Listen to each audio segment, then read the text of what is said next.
tu parlais tantôt qu'il y avait une grande majorité d'entreprises familiales. Mhm. Mais comment ça se passe, tu sais, les freins là, qui font en Ouais. sorte qu'au niveau de l'entreprise familiale, c'est un peu Ouais. difficile ou laborieux de se mettre en Mais place? chaque modèle de repreneuriat a ses avantages et ses inconvénients. Généralement, tu as le repreneuriat interne, donc les employés, la famille, repreneuriat externe, quelqu'un qui achète l'entreprise, repreneuriat hybride, un peu des deux.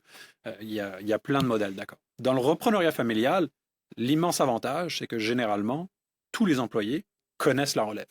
Tu sais, pour eux, c'est peut-être même d'office, ils se sont dit, ben, il est dans la business, il reprendra la business. Donc, ça crée déjà un enjeu en moins du côté humain, à moins qu'il y ait vraiment un problème avec la relève, puis qu'il Ouais. n'y ait pas de bonne relation. Mais ça, c'est sûr que ça va être bien. Les enjeux qu'on voit actuellement dans le repreneuriat familial, c'est que, euh, est-ce que les enfants veulent vraiment reprendre la business? Il y a beaucoup de transferts familiaux qui échouent à cause de ça, tout simplement parce que les enfants ont été poussés par les parents à le faire, puis ça ne les tentait pas, peut-être qu'ils n'étaient pas entrepreneurs. Deuxièmement, est-ce qu'ils ont les compétences? Ça, d'ailleurs, ça s'applique à tous les Ouais. repreneurs, mais aussi dans la famille, c'est qu'ils vont reprendre, on dit c'est l'enfant, mais est-ce qu'ils ont fait un bilan de compétences? Est-ce qu'ils ont fait des tests psychométriques? Est-ce qu'ils ont été accompagnés pour voir ce qui lui manquait, pour éventuellement faire que dans l'actionnariat, on rentre un employé clé pour s'assurer que ça ne crée pas de problème, ou aller chercher des profils à l'externe, l'épauler là-dedans? Donc, des enjeux, il en surgit partout dans les transferts.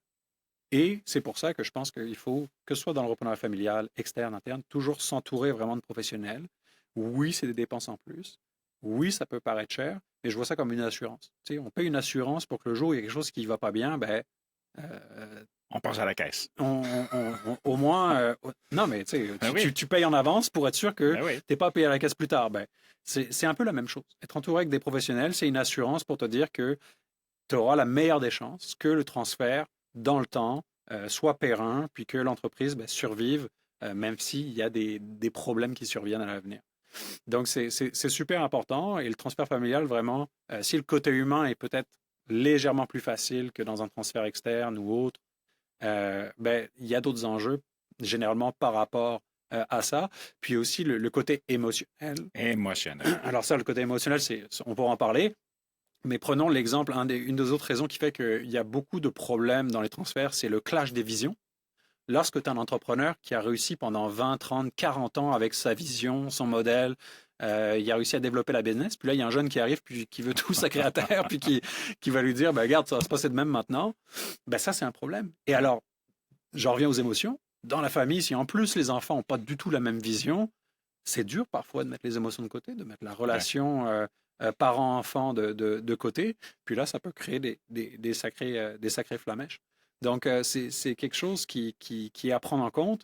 Le côté humain, ça reste deux humains là, qui font affaire, peut prendre le dessus. Et là encore, c'est important d'avoir un professionnel, d'avoir un arbitre, d'avoir quelqu'un de neutre qui va être là pour siffler la récréation, puis leur dire, voilà ce que je vois par rapport aux arguments des uns et des autres, c'est là que vous devez vous rencontrer. Et c'est la même chose pour le prix de vente.